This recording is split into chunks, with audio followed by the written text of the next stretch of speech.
Security Halt podcast is proudly sponsored by Titan SARMS, Precision Wellness Group, and Pure Liberty Labs.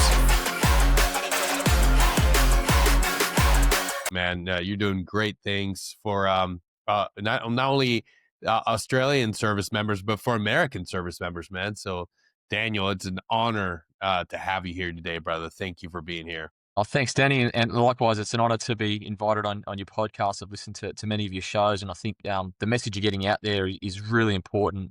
And not just for, again, like you said, the US community, but all over the world. And we need our guys here to start listening and understanding that, blast waves, they do cause long-term damage. And it's something that can be avoided. It can be mitigated.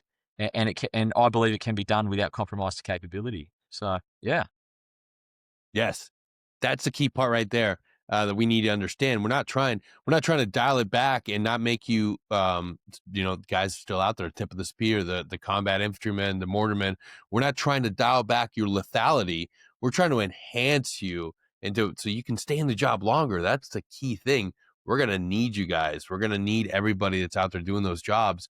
But just like I said, as we were starting off, we need to figure out ways we can be proactive, not reactive. And I'm excited to have you on here to talk about Blast Buddy, man. This is something cool. Everybody loves tech. Everybody loves new and improved technology.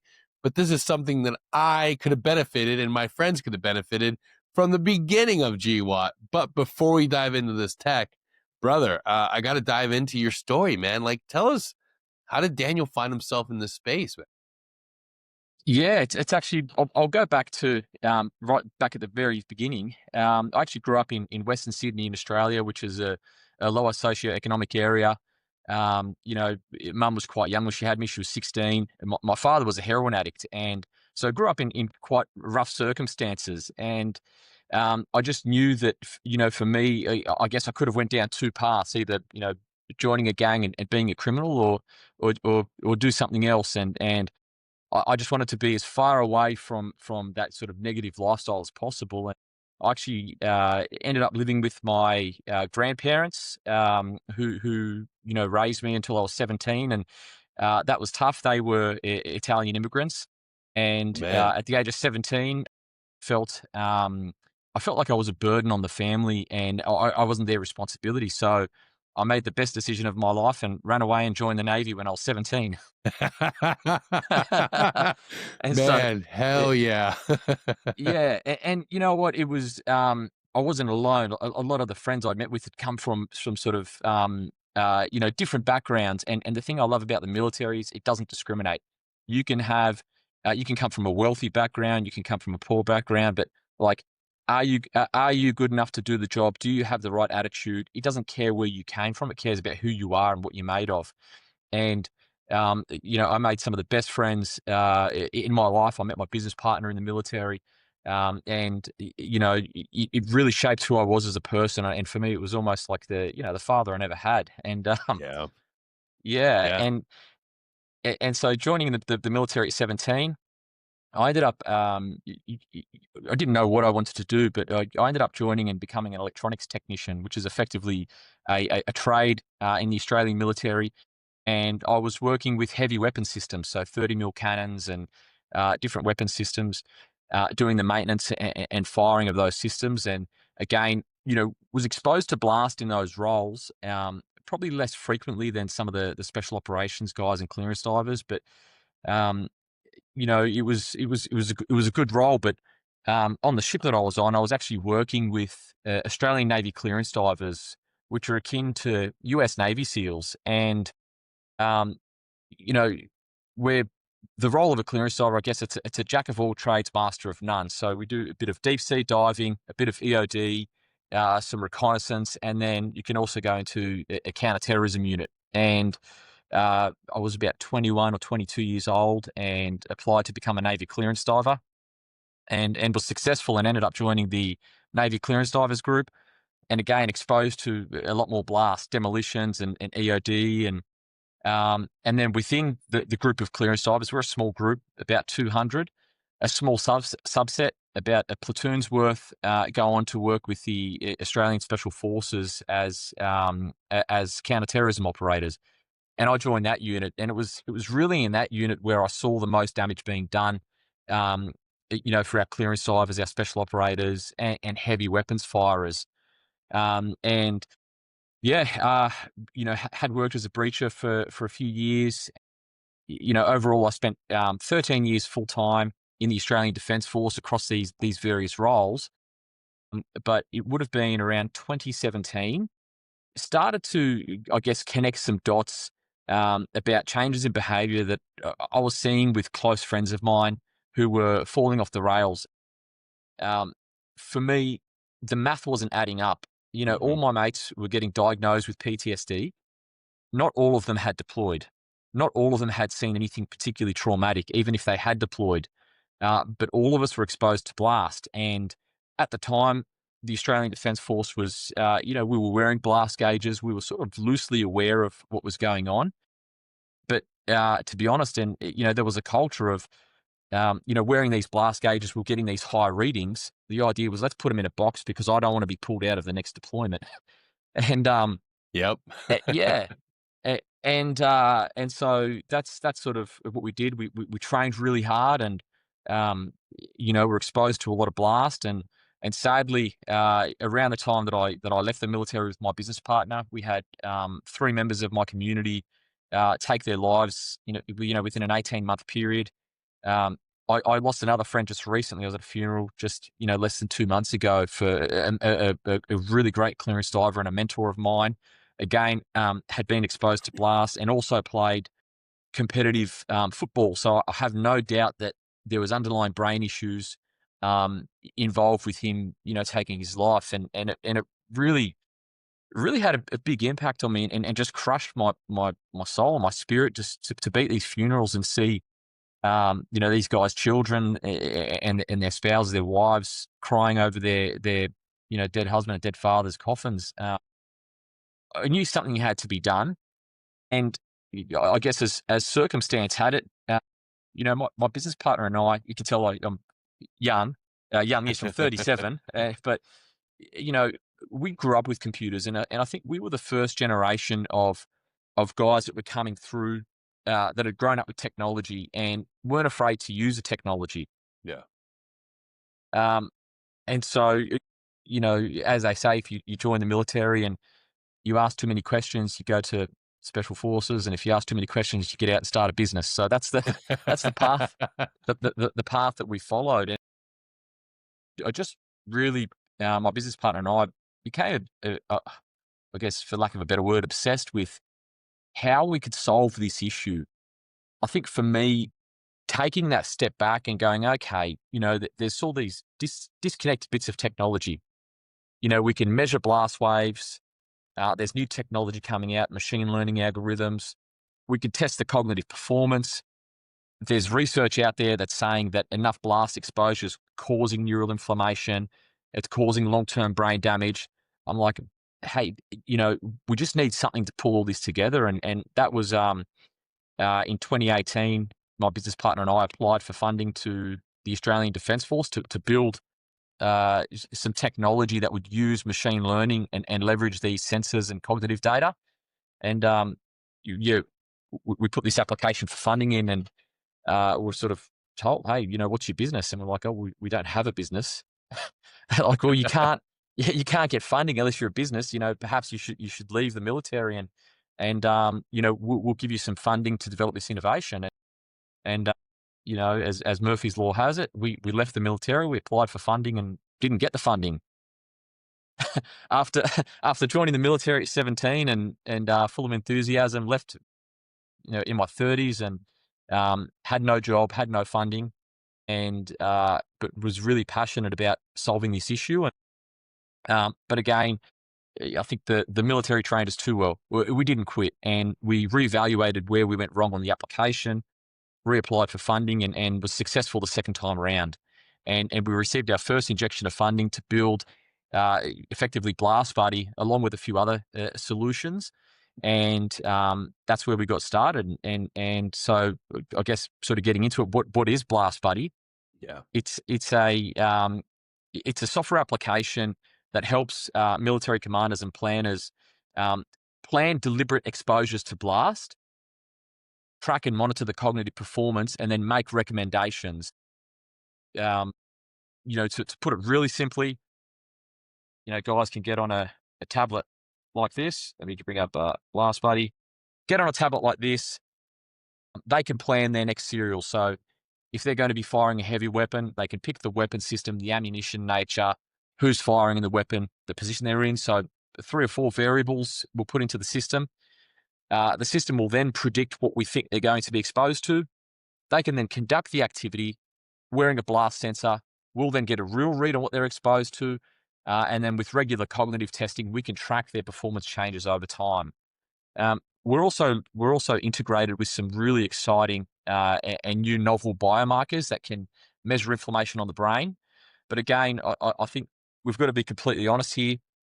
The situation that we're in at the moment is, we can measure the blast wave, we can understand the context, we can measure the cognitive performance, we can measure a variety of biomarkers, but right now we don't know what the safe limit is. Yeah. There's talk of 4 psi peak over pressure. There's 31.7 milliseconds impulse. Look, they're all a great start, but I think like any good toxicology, um, you know, if you were to go and drink alcohol, it's not about how many beers you can drink, it's about your blood alcohol concentration. And so I really do Absolutely. think we need a safe limit on the cognitive or the biomarker side. We're not there yet. We need research. And as you know, you've probably spoken with a few other Australians and Paul Scanlon. We are pushing this globally. We are pushing this around the world to raise awareness and really try and get everybody to work together, including people that I think or organisations that would consider themselves competitors. I want to see them work together. Yes, absolutely, Yeah, man. That's the one thing that's so infuriating is the competition aspect. Everybody wants to be the first in market. Everybody wants to be the one that delivers. The reality is, the more we wait, the more we hold secrets and not collaborate, lives are on the line. yeah, Lines are on the friggin' line. Stop this idea of competition and hiding secrets and waiting to see who's going to move. Like, dude, everybody needs to be on board. One team, one fight. And one thing that I love I agree. about individuals like yourself, Paul Scanlon, you guys are moving mountains. You guys are actively championing and, I mean, screaming on LinkedIn, everywhere you can, anyone that you can reach out to through the divide, through the void, and get on a platform to share. I think Paul was flying around the world for a year nonstop. I mean, He's trying he he's to. an energizer battery. He just does not stop. Yeah. But when you dive into this, when you start studying this and figuring out the players, you quickly realize that there are people that literally want to save lives, and there are others that just want to capitalize and wait to see if they can make money. And that's a thing that's infuriating. I look back at my younger self, a fresh Green Beret on a team. You couldn't stop me from doing my job as a 18 Bravo, a weapons guy. If I had to run a mortar range, I didn't care about exposure because I didn't know about exposure. That's the other side of this. How do we educate?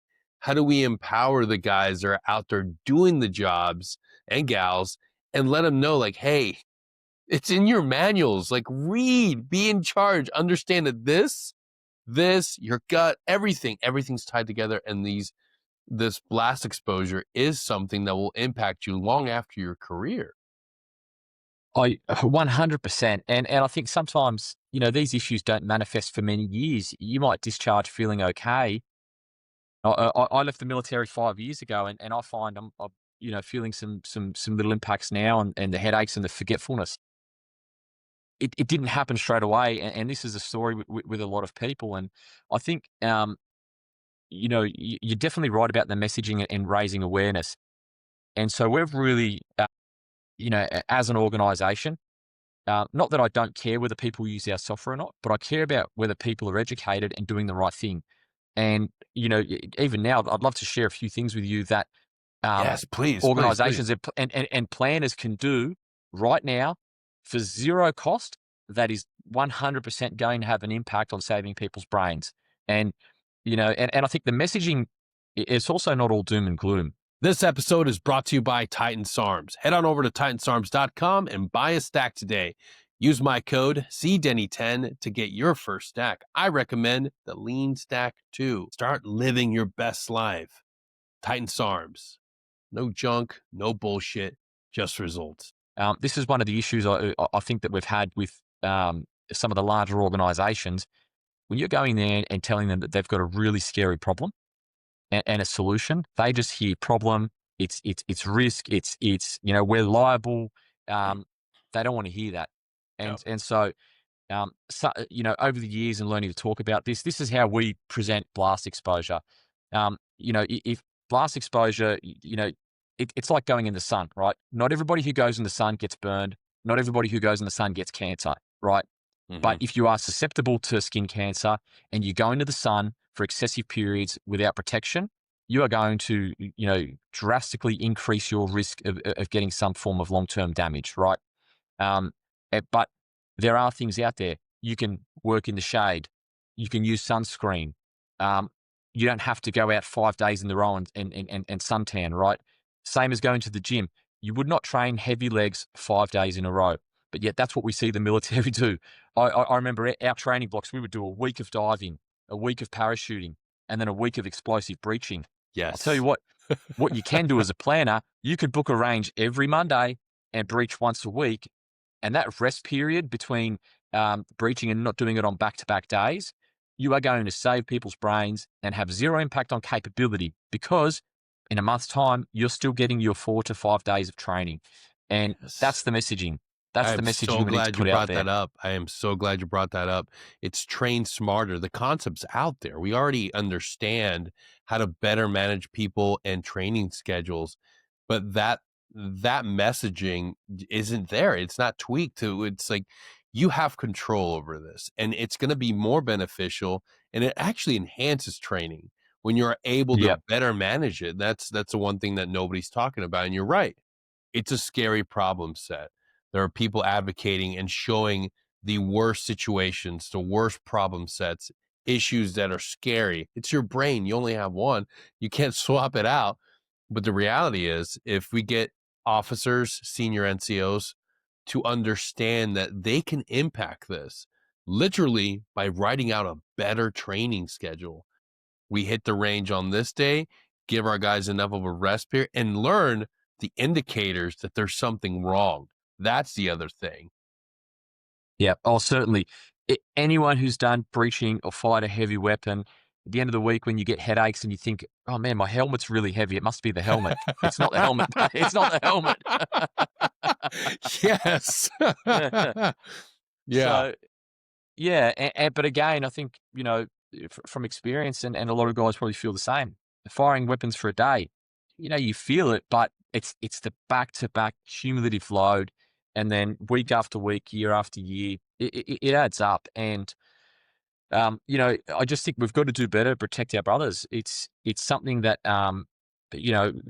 we're all extremely passionate about. And I think it's a conversation that needs to be had. And especially here in Australia. So we just last month, we had 9 Australian law enforcement agencies use Blast Buddy. And Wow. I think, and there was 2 things that I was really impressed with from those organizations. First of all, I left the military in 2019. And at the time, you think, hey, we're at the tip of the spear and we do things the best way. They are so much better now than what we were 5 years ago. I compare it to, in the 50s and 60s, you'd pull up to a service station and somebody would put fuel in the car for you.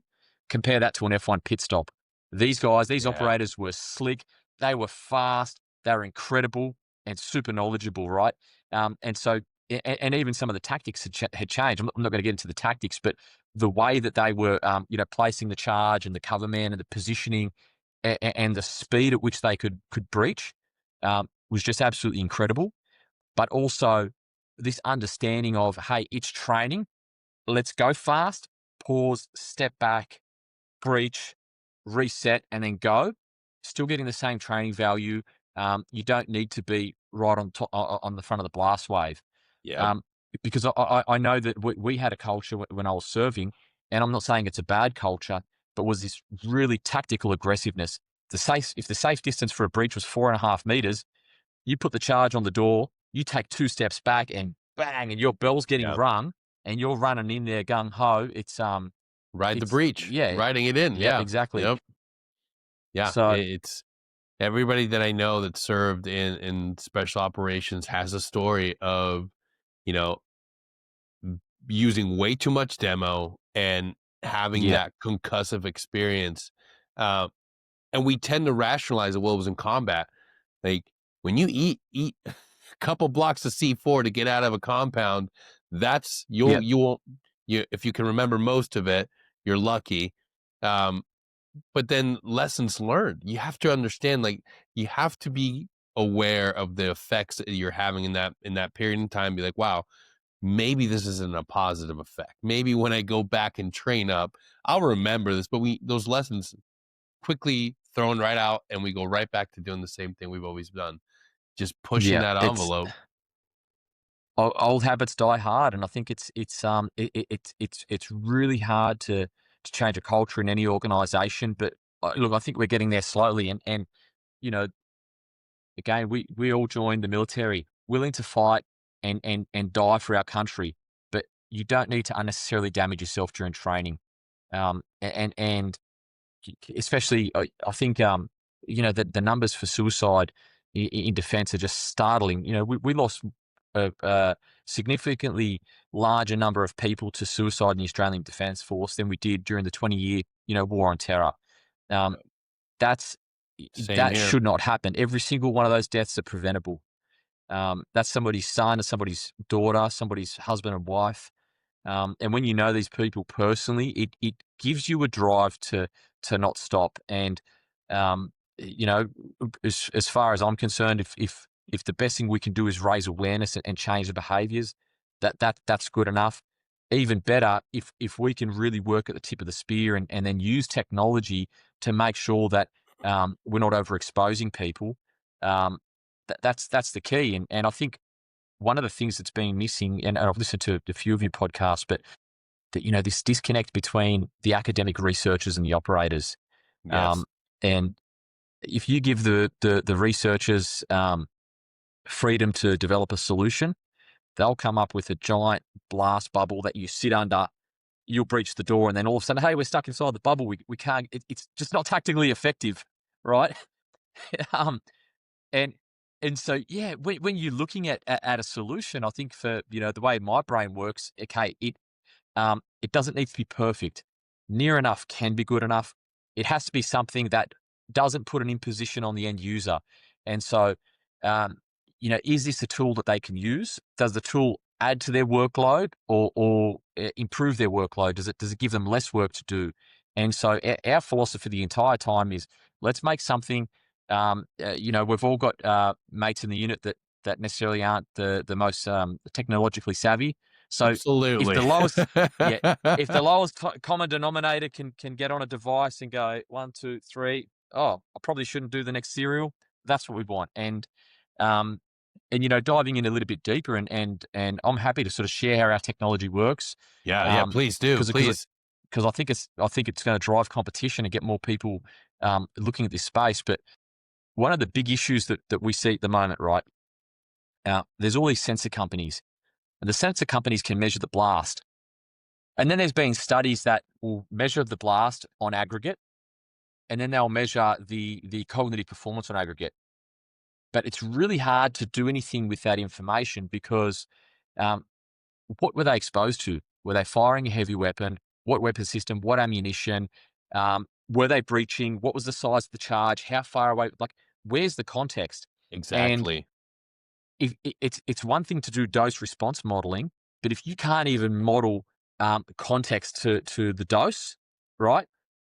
You then can't make predictions. And so what our software does, we will make a prediction. So if you've got A, B, and C, A is what are they going to be exposed to? B is what is the exposure, and C is the cognitive performance. We will say, hey, operator A is going to be exposed to X grams of explosive charge that's tamped. They're standing at 4.5 meters with no cover. We'll put that in our system. our modeling predicts a certain blast exposure. Off that prediction, we predict the change in cognitive performance. So now, before they conduct the activity, we say, conservatively, we think that this is going to exceed a change in cognitive performance that's not acceptable. You can still continue and do the activity. You don't, um, and then, but when they do the activity, we'll then get a real read on what they're exposed to. We'll then recalculate the cognitive and the biomarker. And then if that new prediction, indicates that there could be some changes that need further assessment, we'll triage them and send them for further medical treatment. And it's that simple. Sounds simple. We've got an incredible team of engineers and software developers that have developed these algorithms. And there's a lot of people think it's as easy as just putting in some data and throwing it into AI. No. It doesn't work that way. There's an incredible amount of engineering and Yes. mathematics to solve this problem. And so what we've really been an advocate for is, if you want to maximize performance, you need to measure every dose, but not every Absolutely. role. But not every role, I think, requires a blast sensor. I think there are roles that routinely fire weapons. They don't do it frequently enough, and if we can get a baseline or read on what they do, it could be, there's a threshold. If you're firing more than a certain amount in a certain period, you're required to wear a gauge. Yes. Yeah, if you're an explosive breacher, I think it's mandatory. And I'll be the first to put my hand up and say that modeling blast exposure in an urban environment for explosive breaching is incredibly difficult. And we see more often than we're comfortable with these anomalies that even the best software, you Can might account predict for. a certain amount and it can exceed it. Yeah. It's really, we saw some really crazy things on this recent pilot where we had one guy, compared to the rest of his team, his impulse was about 4 times higher for multiple serials. And unfortunately, we weren't able to be inside the range where that was happening, so we couldn't observe and see what was going on. But at least with Blast Buddy, they can see the instant feedback. Whoa, we can immediately sync the sensors, see what they're exposed to, and they go, hey, you were doing something that was different to the rest of the team. Perhaps that's why, and they can change their behavior immediately. Interestingly, even shotgun breaching, we found, and this is common knowledge now, but we saw it firsthand. With the shotgun breaching, shooting the snib off the door, we were consistently getting with, I think it was a Genesis shotgun with a 12 gauge Hatton round, right? They consistently getting around 2 psi peak overpressure. As soon as they started shooting the top hinge, we're getting about 5 psi peak overpressure. So for me, if there's an opportunity to shoot the snib and not the hinges, all operators should just know that and have that in the back of their mind that, hey, the top hinge is not the first thing I'm attacking. Yeah. Right. Yep. So Yeah. I think that operators are smart, and when they get that instant feedback, they're going to adjust. So Yeah. And yeah. I want to ask, I wonder for the leadership, if the app has the ability to create profiles for individual teammates, because that to me would be amazing if I knew for a fact, because us, like hey, that's my breacher, that's my primary breacher, he's going to be going to the breaching course.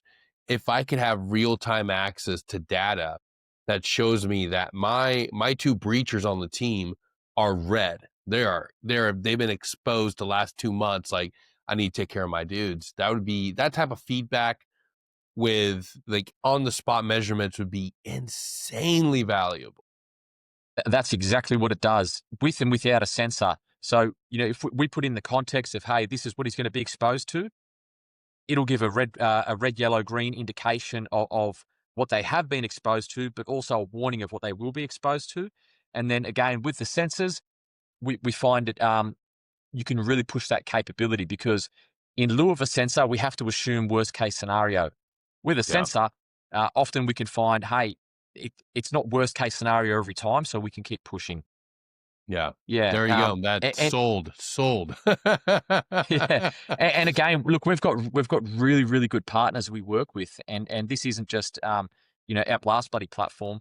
we're designed to be agnostic. We can integrate with any sensor, any cognitive platform. But as Nice. of right now, we integrate with Dana Brain Vital. So they are an FDA cleared cognitive assessment test. Um, Having used Dana, as well as a number of other cognitive tests, I'm not going to mention the other test Mhm. names, but it's a 3-minute test that is sensitive to blast. It is the most validated test that has been used in all the blast studies. So a 3-minute test, um, at the start of the breaching day and then at the end of the breaching week or at the end of the day, we can track their performance. But the beauty is, with technology now, once we get several cognitive tests under the belt and several breaches under the belt, we can quickly map how sensitive that individual is to blast. This episode is brought to you by Pure Liberty Labs. Quality supplements designed to elevate your health and performance. Check out their full line of quality supplements, whether you're looking for whey protein, pre-workout, creatine, or a super greens drink. Pure Liberty Labs has you covered. Use my code SecurityHalt10 at checkout today. And so this really becomes an individualized solution that we know that, hey, John might be more sensitive to blast exposure than Jeff. And and then we can really start to say, hey, this guy probably should be the breacher, or we can adjust the tactics accordingly. We know that, after a breach, maybe you don't want the breacher being the point man, going through on an assault. And maybe that becomes the new tactic. And so every time there's a breach, he goes into breaches, but he's at the back of the stack. He's still functional, but he's not operating at his peak because he's been breaching. Yeah. Man, that is such valuable insight that, I mean, it's a no-brainer. If we can get this in the hands of every soft unit and every combat arms unit that is working with anything that has a high enough blast exposure, like, we need this. Like, this is a no-brainer, man.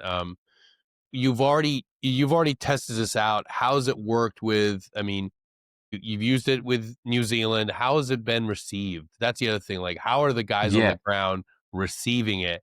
Have you seen an open embrace or have you seen some hesitancy?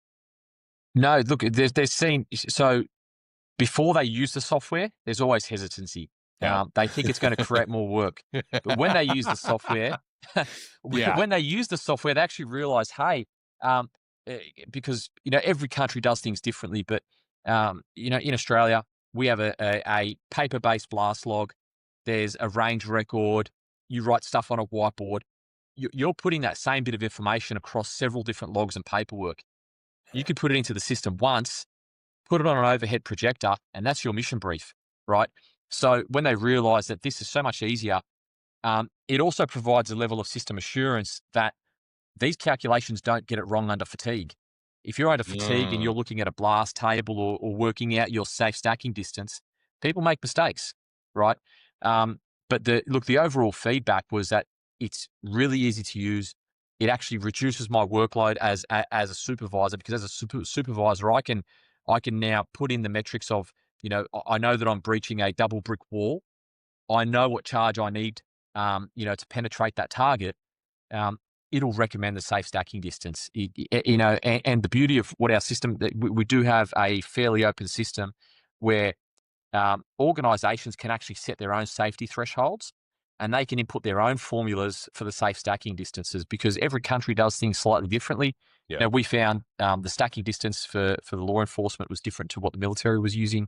And so we don't want to tell people what is safe, so to speak, because every organization has different risk thresholds, right? Yeah. But look, the feedback's been really good, and so much so that out of the 9 agencies, we've had more than half reach out to continue using Blast Buddy after the pilot. So, Hell yeah. we're liaising with them at the moment, and I think they see it as a force multiplier. It makes their job easier. It tracks and monitors.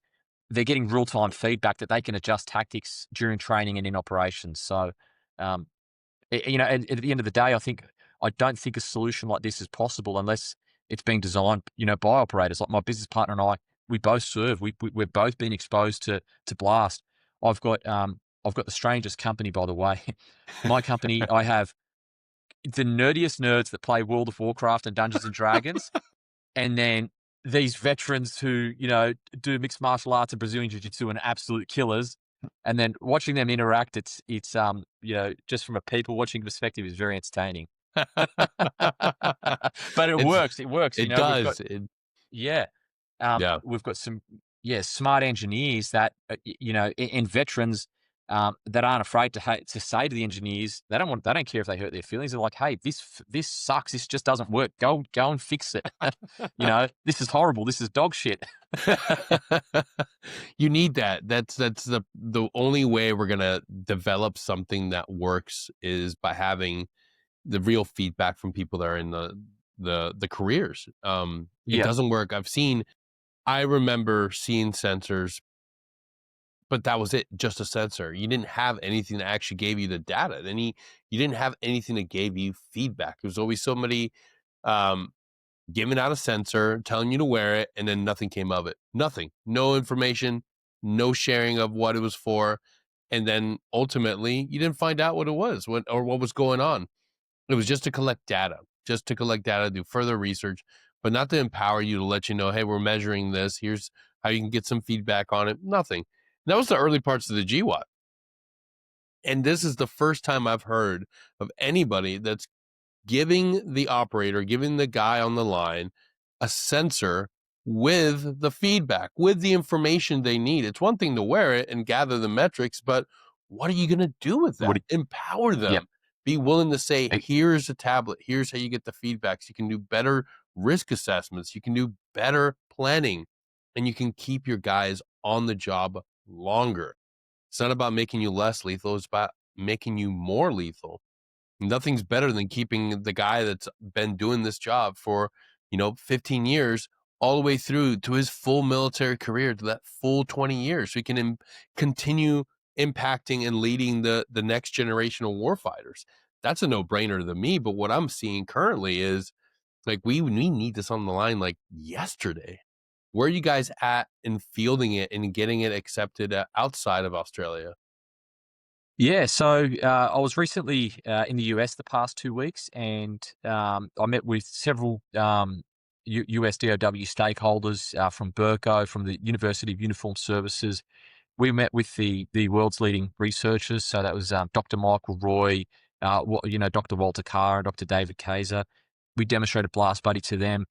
We demonstrated Blast Buddy to the Blast Injury Research and Coordination Office. Actually met with James Engel. I think you might know James. Nice, yeah. He was on the like he's an incredible human being, and really pushing everything in this space. And we're working closely with James, and we'll continue to do so. But where we're at the moment, we the University of Uniforms Services has we're in the process of getting a cooperative research and development agreement. Wow. Uh, Yep. Dr. Michael Roy has given us this incredible letter of support, which we have attached to applications for US DOW funding. And so one of the issues they've had with the previous blast studies is they'll put the blast sensors on 100 or 500 people. They'll then get them to conduct cognitive assessment tests. They'll analyze the data on aggregate, so on averages across both. And then they come up with these recommendations like the 31.7 PSI milliseconds. What Blast Buddy does, which they haven't been able to solve, and it's been very difficult for the researchers, is we can now give data to researchers that is so highly synchronized that, Denny, he conducted explosive breach. He was at 4.5 meters with no cover, with 200 grams of NEQ, and the charge was tamped. This is what he was actually exposed to by wearing the blast sensor. And here are his changes in cognitive performance, all time stamped, all synchronized. That level of data synchronicity just has not been done before and hasn't been possible. And so what we've really, our communication to the US Department of War is that we think enough is enough, right? We know there's an issue there. There's enough research that you can connect the dots and say that blast exposure, repeated over long periods of time, is causing damage. It's not disputable anymore, right? Um, and what can we do? Right now, we can measure blast. We can put in interim safety guidance. We can use tools like Blast Buddy to say, hey, your next exposure is going to exceed a daily impulse. Your next exposure is going to exceed peak overpressure. But again, letting the system have the supervisor or the commander make the decision that, hey, we're still going to go ahead because it's an operation. or we're going to go ahead because we need to for whatever reason, but they're wearing the risk. And as long as they know that, and then they go, okay, maybe we sit him out for a few days, right? But we've got this administrative tool that can be applied today to make real-time safety recommendations today. And then the byproduct of that is all this data that is getting captured will enable researchers to go and do their thing and work out the safe occupational exposure limit. And uh, you know what I think, I actually had dinner with a very senior a doctor from the US Army, and he had made a suggestion, and I think this is probably it's a really good suggestion. And um, there's really one of the issues that we have at the moment is there is no definitive diagnostic for a blast-related TBI, right? There's no Mhm. blood test we can go and do right now. There's no image. There's nothing that is Yep. a accepted, agreed upon diagnostic. What we do know is that the changes in cognitive performance are real, and we can measure that, right? Yes. And so, um, whilst we're still working out over the next 3 to 5 years what the best diagnostic is, we can use the cognitive performance test as a proxy for a blast injury. So how would that work? If there is a great change in cognitive performance over a short period of time, and these numbers can be set by the US Department of War. So, X percentage of change of cognitive performance. Was the operator exposed to blast? Yes or no? Was the operator exposed to anything else that the change in cognitive performance could be attributed to? Lack of sleep, alcohol. If the answer is no to any of those things, that then gets logged in the medical file as a blast injury. And I think that's a start that we can start doing that today, right?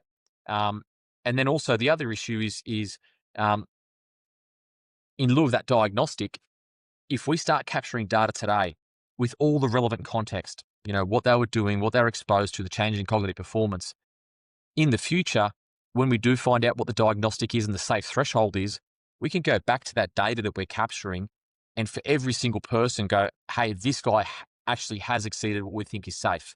Yeah, that right there, that is something that is nobody understands how important that is till you leave the service. But yeah, For us, when you start getting out of the military, you have all these medical appointments because they're trying to validate and ensure that everything that you're claiming you have some sort of record for every injury, every combat issue that you had, and for every single veteran or service member that's on their way out of service that has had blast exposure, TBIs, by and large, they don't have anything documented in their service record, in their medical service record. There's nothing linking that blast exposure, getting your bell rung, writing the charge, all those things that nobody documents. Well, now this could potentially help close that so that when you sit in front of that provider, they look at your record and they say, holy shit, you were on a special forces ODA, you were a ranger regiment infantry soldier, you were a mortarman, all this exposure. Okay, yeah, we got to take this into account because just like you shared earlier, the number one thing they want to diagnose us with is PTSD because of the overlapping co-occurring symptomology. It's the number one thing they want to go off because if they have to admit that by and large, the vast majority, and we already know it, the signature injury of GWAT is TBI. But if they have to pay for TBI for every single combat veteran, combat armed service member, every mortarman, every artilleryman, would be bankrupt. yeah. Well, it's just the whole PTSD and the correlation. There are so many studies now that show the overlapping symptoms with traumatic brain injury, and PTSD and anxiety. And I think this is one of the probably it contributes to suicide more than anything else is the incorrect Yes. treatment. Yes. I've had so many friends that um, they've been diagnosed with PTSD. They're speaking to a psychologist. They are not getting better. It makes their mental health even worse. Yep. Um, and so I think it's sort of really simple. If you look at there are um, to me, I look at sort of three things that are the main contributors to traumatic brain injury and neural inflammation. So you've got head trauma, drugs and alcohol, and blast exposure. They're the three main culprits. They cause a physical injury. You then have traumatic events, and chronic stress that cause this emotional injury. But what happens is, um, if you have a physical injury that's manifesting emotional symptoms, a lot of the guys, they resort back to drugs and alcohol to deal with the pain. That increases the neural inflammation, which amplifies the brain injury, which amplifies the emotional injury, and it's this vicious circle. Um, they're going to get treatment. The treatment isn't working. You can't talk your way through a broken arm. You need to see a No. physio. This episode is also brought to you by Precision Wellness Group. Getting your hormones optimized shouldn't be a difficult task, and Dr. Taylor Bosley has changed the game. Head on over to precisionwellnessgroup.com, enroll, and become a patient today. Yeah, and Exactly, exactly. yeah, The neural inflammation is something that nobody was talking about. Nobody was addressing this. And I went to 2 treatment centers. I had to go to a primary one, but again, all they're doing there is mental health. All they're addressing is mental health until you go to a treatment center that's specific for brain injury.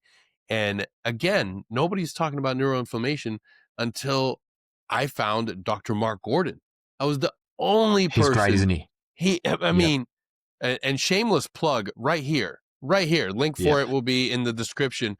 When awesome. every other doctor is pointing towards something else, that was the only man, and still very, very few other doctors are talking about this, but the impact he's having about addressing neural inflammation first, specifically within the operator community, it's changing lives, it's saving lives, and it's a shame that more people aren't spun up on this and aren't talking about it, because you're right. Like, when somebody is constantly being told that, hey, I just need you to reframe this thinking. I just need you to think about it this way. I need you to talk about talk about de-escalating and all these psychological terms and all this stuff to get you to address PTSD. But in reality, your brain's on fire.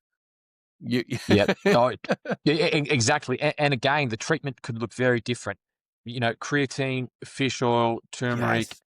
stop the alcohol, get good sleep, magnetic, cranial stimulation. There's Yep. all these things, but I think that I guess looking at the Blast Buddy solution during the police pilot, we actually had about half the operators conduct biomarker testing using a novel biomarker that measures inflammation on the brain, and this biomarker was actually tested with U.S. Navy SEALs in 2017. Hmm. And unfortunately, the study didn't continue. But what the data was showing was that after just one blast exposure, we could sensitively measure the inflammation on the brain.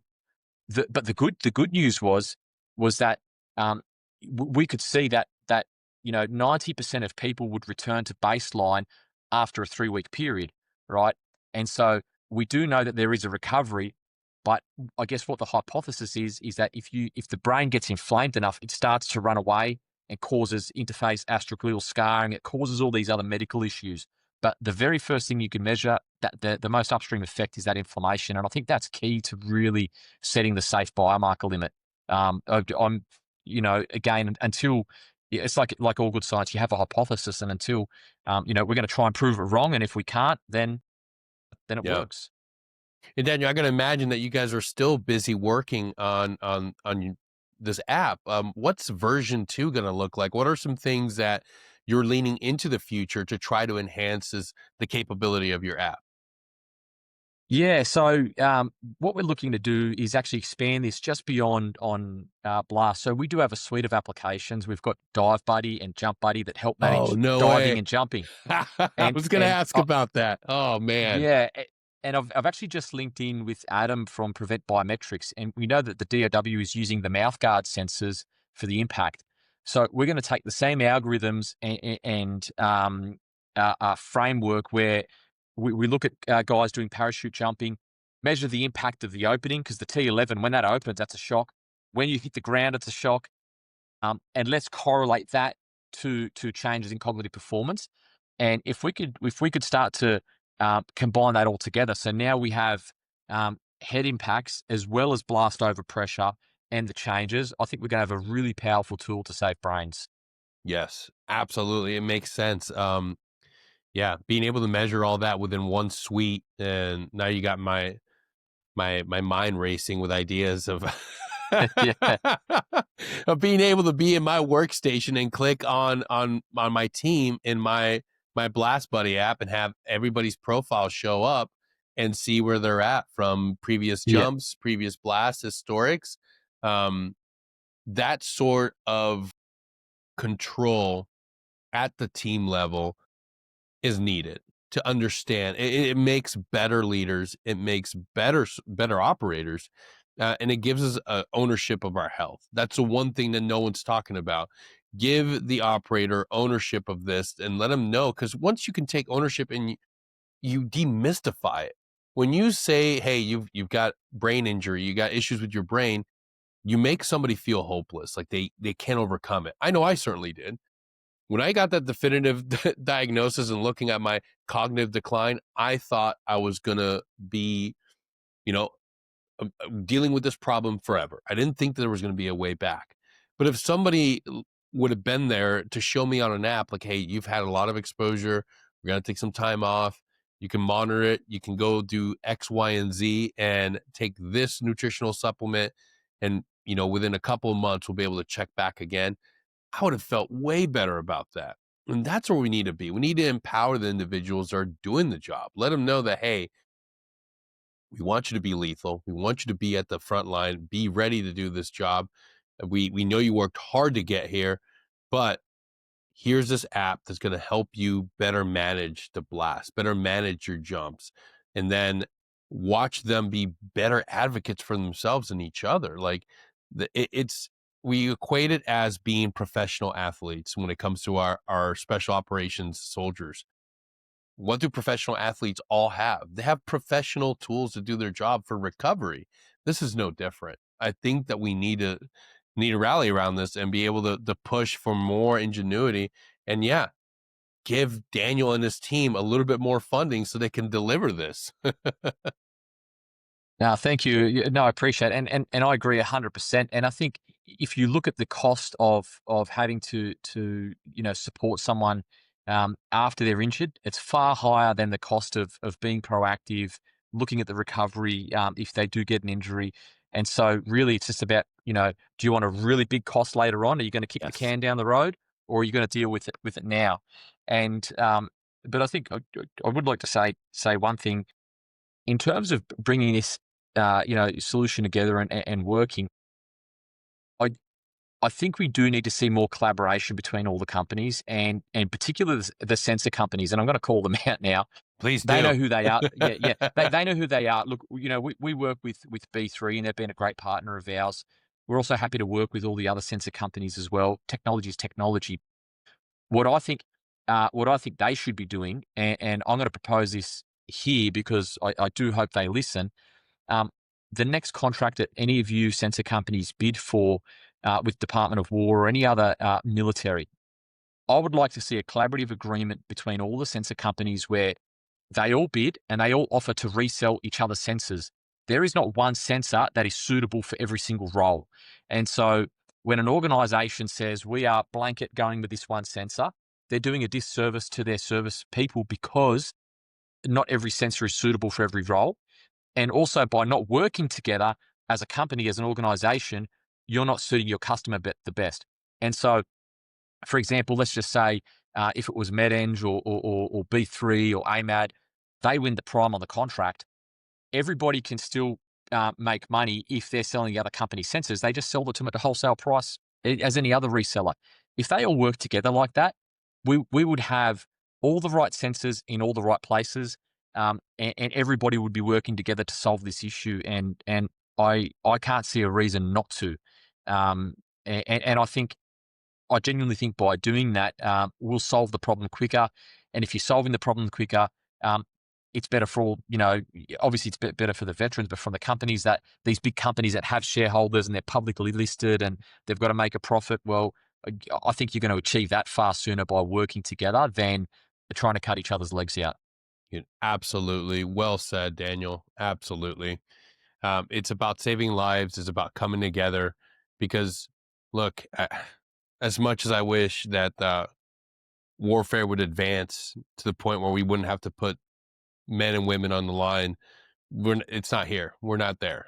Um, our war fighters are going to continue to put themselves in dangerous situations, whether it's in combat or in training, and we should do absolutely everything we can to ensure that they're safe while they're training for their craft. And this is something that we need desperately, man. I look back to my career and I wish I would have been able to utilize this, not just for myself, but for my men, for training with these individuals that are so willing to run in and do absolutely everything that's necessary to accomplish the mission, whether it's for training or for war. And I wish we could have had this. And I know you feel the same way. Yeah. We've Yeah. lost, both of us have lost friends after the war, and it's a lot of it has to do with a brain. It has to do with the impact. It has to do with the blast exposure. And I can't thank you enough for being in this fight. As we're closing up, I want to, pivot to the personal story. You're somebody like myself that you dealt with this, and in your journey, do you find some healing and do you find some comfort knowing that you're still in the fight and still of service for your family, for the brotherhood? Yeah. Look, I think that's what drives me. If you go into anything like this expecting, if money's your motivator, you wouldn't do it. My business partner and I, genuinely, and I say this, my business partner and I, we used to be property investors and owners. I have zero properties now. I've sold everything to fund this solution. I've put everything on the line. I've got an incredibly supportive wife who has seen our family assets shrink because she's seen my friends hurt and her friends lose their husbands, right? It really does drive me to really push forward and keep going. You probably, you made notice I've got a cross up there. I think my Lord and Savior Jesus Christ has really helped me through this. You know, it's it saved me from sort of being on the brink of collapse and helped give me. I believe this is my mission from God, and I'm not going to stop. And because it's so personal to me, and I think, I've been in times to business, and people don't see this when you run a startup, where I've been crying and thinking, God, why can't we get through? Please give me a sign. Like if this is not what I'm meant to do, shut this down and close every door. But if this is what I'm meant to do, just open one door and give me an ounce of hope. And you know what? We get the next pilot, we get the next round of funding, and I think that this is sort of it's my mission to complete, and I'll see it through, and seeing um, just the changes with the new guys, in their attitudes and behaviours towards blast. I tell the story to every all the new operators I meet in my generation. Um, you know, Almost every single person from my former platoon um, was medically discharged due to poor mental health, right? But not all of them had been deployed. More than half had attempted suicide, and we've had 4 complete suicide. Th- that can be your unit if you don't make these changes, and I don't want that for you. I don't want that for your children and your family. And we need to stick together. And I think conversations like this really start to bring it all together because it's not just to me. It's not just blast related TBI. It's many problems for many people. It's homelessness. It's divorce.